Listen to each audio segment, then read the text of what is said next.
Assalamualaikum warahmatullahi wabarakatuh. Selamat datang di video saya. Di video kali ini saya akan menjelaskan mengenai piutang. Sebelum menjelaskan, perkenalkan nama saya Nina Yulia Permatasari dengan NIM 314023000128 dari kelas RPL S1 Akuntansi. Artian dari piutang yaitu klaim atas uang, barang atau jasa kepada pihak lain. Lalu klasifikasi piutang di mana ada 3 jenis piutang, yaitu ada piutang usaha, piutang wesel, dan piutang non-usaha. Piutang usaha yaitu perjanjian lisan dari pembeli untuk membayar barang atau jasa yang dijual.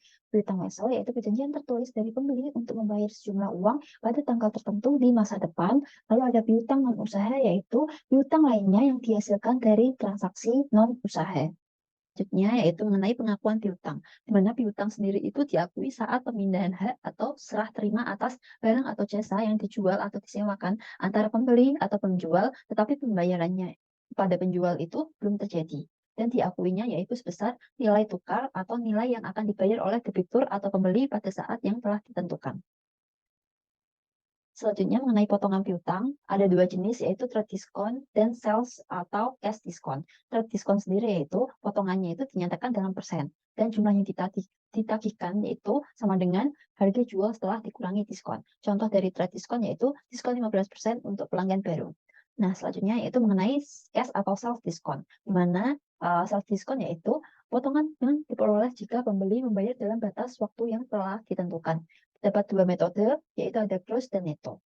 Contoh dari sales discount sendiri yaitu, misalnya ada keterangan 2/10 N/30, di mana artinya yaitu diskon 2% jika dibayar dalam waktu 10 hari setelah tanggal faktur dan harus dibayar paling lambat 30 hari setelah tanggal faktur. Selanjutnya ada soal mengenai potongan piutang. Di mana soalnya berbunyi, pada tanggal 3 Juli 2023, A menjual barang secara kredit pada B sebesar 2 juta rupiah dengan adanya term 2/10 N/60. Pada tanggal 12 Juli 2023, A menerima cek dari B. A mencatat penjualannya menggunakan metode netto. Nah, atas soal ini maka dapat dijurnal pada tanggal 3 Juli 2023, A menjurnal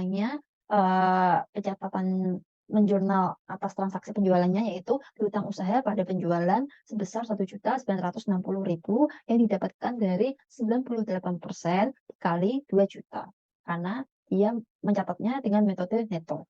Lalu karena pada tanggal 12 Juli 2023 A ini menerima cek pembayaran dari B, di mana dari tanggal 3 sampai 12 itu belum ada 10 hari, maka si B itu berhak atas potongan piutang. Jadi, kas yang diterima oleh A yaitu tetap sebesar 1.960.000 dengan jurnalnya yaitu kas pada piutang usaha besar 1.960.000.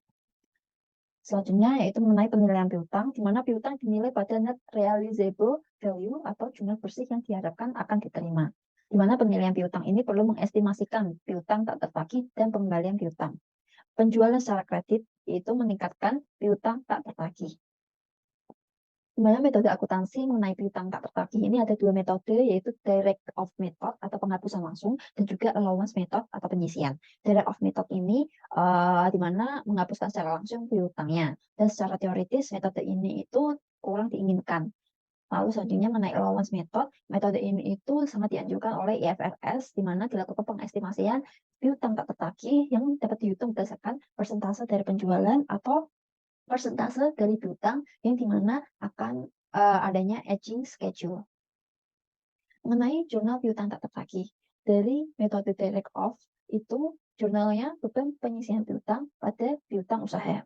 Lalu ada allowance method, jurnalnya yaitu pada saat mengestimasikan piutang yang tak tertagih, jurnalnya beban penyisihan piutang pada cadangan kerugian piutang. Dan saat menghapuskan piutang yang tak tertagih tersebut, maka di jurnal cadangan kerugian piutang pada piutang usaha. Lalu selanjutnya, di sini ada contoh soal mengenai jurnal piutang tak tertagih dengan metode direct off. Di mana soalnya yaitu PT A memutuskan untuk langsung menghapus piutang atas PT B pada tanggal 30 Juli 2023 sebesar 1 juta rupiah. Jadi jurnalnya yaitu beban penyisian piutang pada piutang usaha sebesar 1 juta rupiah. Lalu pada tanggal 30 Agustus ternyata itu PT B membayar utangnya kepada PT A sebesar nilai piutang PT B yang telah dihapus oleh PT A yaitu sebesar 1 juta rupiah. Maka atas pembayaran utang dari B ke A ini yang dimana sebelumnya kita telah menghapuskan piutang, kita harus mengembalikannya lagi piutangnya lagi dengan mencatat piutang usaha pada cadangan kerugian piutang sebesar 1 juta, lalu kita menjurnal pembayaran atas piutangnya dengan menjurnal kas pada piutang usaha sebesar 1 juta rupiah. Lalu selanjutnya piutang tak tertagih dengan pendekatan persentase dari penjualan, di mana persentase ini berdasarkan pengalaman-pengalaman masa lalu dan saldo yang ada pada rekening pengisian itu tidak dianggap. Di mana contohnya itu ada soal Ani mengestimasikan piutang tak tertagih sebesar 1% dari penjualan secara kredit, di mana penjualan kreditnya itu sebesar 1 juta rupiah. Maka jurnalnya itu ada beban pengisian piutang pada cadangan kerugian piutang sebesar 1% dikali 1 juta rupiah dan hasilnya 10.000 rupiah. Lalu selanjutnya ada piutang tak tertagih dengan pendekatan persentase dari piutang. Di mana dengan menggunakan metode ini maka akan muncul yang namanya aging schedule atau schedule umur piutang. Di mana aging schedule ini adalah suatu bentuk laporan guna mengetahui posisi piutang dengan melakukan pengelompokan piutang pada periode tertentu sehingga manajemen perusahaan dapat mengambil kebijakan keuangan yang tepat. Di sini ada contoh soal di mana di sini ada schedule umur piutang atau aging schedule dari PTA atas piutang-piutang yang dimilikinya. Di mana PTA ini mengelompokkan piutang-piutang yang dimilikinya itu berdasarkan kelompok umur piutang. Kelompok umur piutang ini misalnya ada kurang dari 60 hari, di mana penentuan umur piutang ini dihitung dari tanggal jatuh tempo masing-masing piutang. Nah, atas pengelompokan ini, pengelompokan berdasarkan umur piutangnya, maka dirangkum sebagaimana hasil pada kolom yang bawah ini. Di mana atas umur piutang yang masih kurang dari 60 hari, estimasi tak tertagihnya itu 4%. Dengan totalnya 460 juta. Maka cadangan kerugian piutang itu dihitung dari total dikalikan estimasi tak tertagih, yaitu didapatkan pada piutang kurang dari 60 hari itu sebesar 18.400.000 dan pada umur piutang 60 sampai 90 hari totalnya 18 juta, estimasi tak tertagihnya 15%, cadangan kerugian piutangnya yaitu sebesar 15% dikali 18 juta hasilnya 2.700.000 pada piutang umur 91 sampai 120 hari total piutangnya yaitu 14 juta dengan estimasi tak tertagihnya yaitu sebesar 20%, maka cadangan kerugian piutangnya sebesar 2.800.000 dan untuk piutang dengan umur lebih dari 120 hari dengan total piutang yaitu sebesar 55 juta, estimasi tak tertagihnya yaitu 25% atas kelompok piutang itu, maka cadangan kerugian piutangnya yaitu sebesar 25% dikali 55 juta rupiah. Hasilnya 13.750.000 rupiah. Dan di total atas semua cadangan kerugian piutang ini didapatkan saldo akhir tahun cadangan kerugian piutang yaitu sebesar 37.650.000 rupiah. Selanjutnya, apabila ada asumsi saldo awal cadangan kerugian piutang yaitu ternyata 0 rupiah, maka pada saat kita melakukan jumlah penyesuaian di akhir periode, kita menjumlahnya dengan beban pengisian piutang pada cadangan kerugian piutang sebesar nilai dari saldo akhir tahun cadangan kerugian piutang yaitu 37.650.000. Selanjutnya, apabila ada asumsi saldo awal cadangan kerugian piutang yaitu 800.000, maka kita menjurnal jurnal penyesuaian di akhir periode yaitu beban pengisian piutang pada cadangan kerugian piutang sebesar saldo akhir tahun yaitu 37.650.000 ini dikurangi dengan saldo awal cadangan kerugian piutang yaitu 800.000 dan dihasilkan 36.850.000 rupiah. Lalu selanjutnya ada piutang wesel atau not receivable. Not receivable sendiri itu artinya perjanjian tertulis dari pembeli untuk membayar sejumlah uang pada tanggal tertentu di masa depan. Di mana piutang wesel ini ada dua jenis yaitu piutang wesel tak berbunga atau non-interest bearing notes dan piutang wesel berbunga atau interest bearing notes. Piutang wesel tak berbunga ini di mana pada saat pelunasannya diterima sebesar pokok piutang. Sementara piutang wesel berbunga di mana pada saat pelunasannya itu tuh diterima sebesar pokok piutang dan juga bunganya. Selanjutnya itu kita akan bahas jurnal terkait piutang wesel, di mana ada terkait terjadinya piutang wesel, pengalihan ke piutang wesel dari piutang usaha, dan pengalihan ke piutang wesel dari piutang lain-lain. Next, yaitu ada jurnal mengenai terjadinya piutang wesel. Di mana jurnal terjadinya piutang wesel ini ada piutang wesel dari transaksi penjualan kredit. Contohnya ada transaksi 3 Juli 2023, A menjual barang secara kredit kepada B sebesar 2 juta rupiah dengan ditandatangani wesel yang akan jatuh tempo dalam 100 hari. Maka jurnalnya yaitu pada tanggal 3 Juli 2023 ada piutang wesel pada penjualan besar 2 juta rupiah. Lalu ada juga transaksi piutang wesel yang terbit dari peminjaman uang.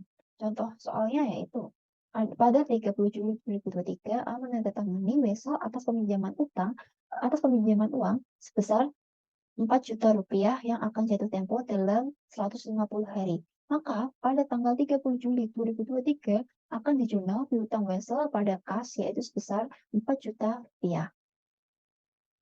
Selanjutnya, ada jurnal pengalihan ke piutang wesel dari piutang usaha. Di mana contohnya yaitu ada transaksi pada tanggal 3 Juli 2023, A menjual barang secara kredit pada B sebesar 2 juta rupiah. Selanjutnya, pada tanggal 3 Agustus 2023, disepakati agar piutang pada tanggal 3 Juli 2023 itu dirubah ke piutang wesel. Nah, atas transaksi pada tanggal 3 Juli 2023, kita dapat menjurnalnya yaitu piutang usaha pada penjualan. Karena penjualannya ini dinyatakan secara kredit, maka piutang usaha pada penjualan ini sebesar 2 juta rupiah.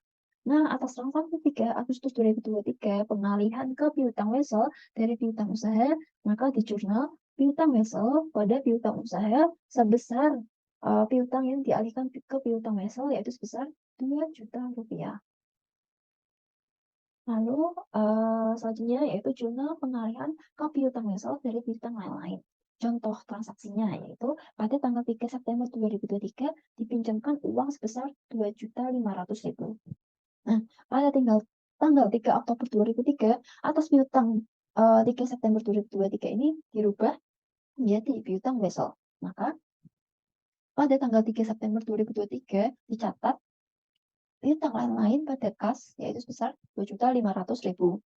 Nah, selanjutnya pada tanggal 3 Oktober 2023 dicatat piutang wesel pada piutang lain-lain sebesar piutang yang dialihkan ke piutang wesel yaitu 2.500.000 rupiah. Selanjutnya itu ada jurnal mengenai piutang wesel tak berbunga. Ada contoh soalnya yaitu pada tanggal 3 September 2023 dijual barang secara kredit sebesar 200 juta rupiah dengan ditandatangani wesel tak berbunga dengan jatuh tempo 100 hari. Nah, atas transaksi terjadinya penerbitan piutang wesel ini kita dapat menjurnalnya yaitu pada tanggal 3 September 2023 dicatat yaitu piutang wesel pada penjualan sebesar 200 juta rupiah. Lalu selanjutnya kita perlu untuk menemukan tanggal jatuh tempo. Nah, tadi terjadinya piutang sendiri itu terjadi pada tanggal 3 September 2023 dengan piutangnya itu jatuh temponya yaitu sebesar 100 hari. Nah, kita perlu menghitung pada 100 hari ini jatuh pada tanggal berapa untuk menentukan tanggal jatuh temponya. Dan setelah dihitung-hitung dari mulai tanggal 3 September 2023 didapatkan bahwa hari ke-100 ini akan menghasilkan jatuh tempo pada tanggal 12 Desember 2023. Nah, atas jurnal pelunasan piutang pada tanggal jatuh tempo, maka di jurnal yaitu pada tanggal jatuh tempo yaitu 12 Desember 2023 dicatat kas pada piutang wesel yaitu sebesar 200 juta rupiah. Selanjutnya, ada jurnal piutang wesel berbunga. Di mana ada contoh soalnya yaitu pada tanggal 3 September 2023 dijual barang secara kredit sebesar 180 juta rupiah dengan ditandatangani wesel berbunga 5% dengan jatuh tempo 100 hari. Nah, yang pertama kita akan menghitung bunga wesel. Di mana bunga wesel itu didapatkan dari tingkat bunga wesel dikali jumlah hari piutangnya yaitu ada 100 hari dibagi 360 yaitu jumlah hari dalam 1 tahun, lalu dikali dengan pokok piutangnya, di mana didapatkan 5% dikali 100 per 360 dikali 180 juta rupiah. Hasilnya yaitu 2.500.000 rupiah. Lalu selanjutnya kita akan menentukan tanggal jatuh temponya, di mana dihitung dari terjadinya piutang sendiri itu terjadi pada 3 September 2023 dan piutang itu jatuh temponya 100 hari. Maka dari 3 September 2023 dihitung ke depan 100 hari, itu maka akan didapatkan tanggal jatuh temponya yaitu pada tanggal 12 Desember 2023. Selanjutnya kita akan menjurnal atas transaksi terjadinya piutang wesel tadi.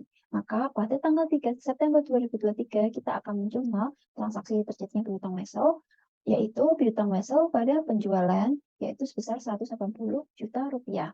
Lalu atas jurnal pelunasan piutang wesel yang terjadi pada tanggal jatuh temponya tadi didapatkan 12 Desember 2023, maka pada tanggal 12 Desember 2023 ini kita akan menjurnal yaitu kas pada piutang wesel dan juga pendapatan bunga.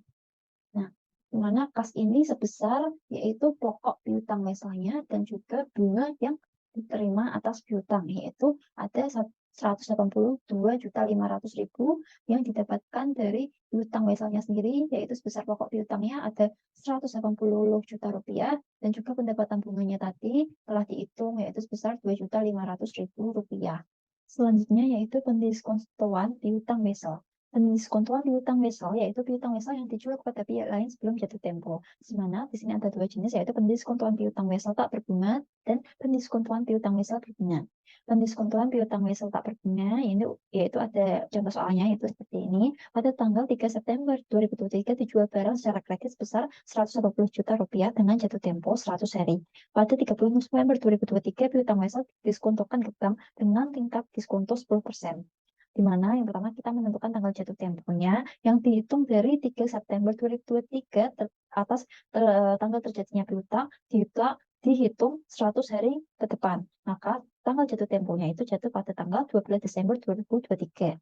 Selanjutnya kita akan menghitung jumlah hari diskonto. Jumlah hari diskonto itu ditentukan dari tanggal diskonto sampai dengan tanggal jatuh tempo, di mana tanggal diskontonya itu 30 November 2023 sampai dengan tanggal jatuh temponya 12 Desember 2023. Maka jumlah harinya diskonto yaitu 12 hari.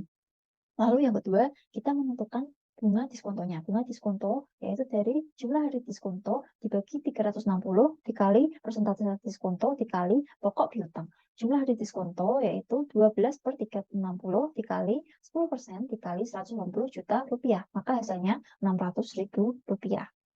Lalu kita menentukan nilai diskontonya. Nilai diskonto itu nilai jatuh tempo dikurangi bunga diskonto. Nilai jatuh tempo 180 juta dikurangi 600.000 rupiah, yaitu sebesar 179.400.000 rupiah. Lalu penjurnalannya yaitu terkait penerbitan piutang wesel pada tanggal 3 September 2023 yaitu ada piutang wesel pada penjualan sebesar 180 juta rupiah. Lalu pada saat perubahan wesel menjadi wesel didiskontokan yaitu pada tanggal 30 November 2023 kita menjurnalnya yaitu piutang wesel didiskontokan pada piutang wesel yaitu 180 juta rupiah. Lalu pada saat pelunasan itu kita menjurnalnya kas pada biaya kas yaitu sebesar 179.400.000. Lalu di debitnya ada biaya bunga yaitu 600.000 sebesar bunga diskonto pada piutang wesel didiskontokan yaitu 180 juta rupiah. Nah ini, lalu selanjutnya ada pendiskontoan piutang wesel berbunga, di mana soalnya yaitu pada tanggal 3 September 2023 dijual barang secara kredit sebesar 180 juta rupiah dengan bunga 5% dan jatuh tempo 100 hari. Pada tanggal 30 November 2023 piutang wesel didiskontokan ke bank dengan tingkat diskonto 10%. Yang pertama, kita menentukan tanggal jatuh temponya, di mana kita menghitungnya yaitu dari tanggal terjadinya piutang, yaitu 3 September 2023 dihitung 100 hari ke depan, itu ternyata jatuhnya pada tanggal 12 Desember 2023. Maka tanggal jatuh temponya itu yaitu 12 Desember tahun 2023. Lalu selanjutnya kita menentukan jumlah hari diskonto. Jumlah hari diskontonya itu dihitung dari tanggal diskonto sampai dengan tanggal jatuh tempo. Tanggal diskonto 30 November 2023 sampai dengan 12 Desember 2023, maka jumlah hari diskontonya yaitu 12 hari. Lalu yang kedua yaitu kita menentukan bunga diskonto. Bunga diskonto yaitu jumlah hari diskonto dibagi 360 dikali persentase diskonto dikali nilai jatuh tempo. Lalu hasilnya 12 per 360 dikali 10% dikali nilai jatuh temponya yaitu sebesar 180 juta ditambah bunga dari piutang yaitu dapatkan dari 100 per 360 dikali 5% dikali 180 juta rupiah. Maka hasilnya 12 per 360 dikali 10% dikali nilai jatuh temponya menjadi 182.500.000 rupiah. Maka bunga diskontonya menjadi 608.333 rupiah. Lalu selanjutnya menentukan nilai diskonto. Itu didapatkan dari nilai jatuh tempo dikurangi bunga diskonto. Nilai jatuh temponya tadi 182.500.000 dikurangi bunga diskonto 608.333 rupiah. Hasilnya 181.891.667 rupiah. Selanjutnya, selanjutnya kita akan menjurnal, yaitu pada saat penerbitan piutang wesel, pada tanggal 3 September 2023 kita menjurnalnya piutang wesel pada penjualan yaitu sebesar 180 juta rupiah. Lalu pada saat perubahan wesel menjadi wesel didiskontokan itu pada tanggal 30 November 2023 kita menjurnalnya yaitu piutang wesel didiskontokan pada piutang wesel yaitu sebesar 180 juta rupiah. Lalu pada saat pendiskontoan yaitu pada tanggal 30 November 2023, kita menjurnalnya yaitu ada kas sebesar nilai diskontonya tadi 181.891.667 pada piutang wesel diskontokan yaitu tadi 180 juta dan pada pendapatan bunga sisanya yaitu sebesar 100.891.667 rupiah. Sekian, terima kasih atas perhatiannya yang telah menonton video ini. Wassalamualaikum warahmatullahi wabarakatuh.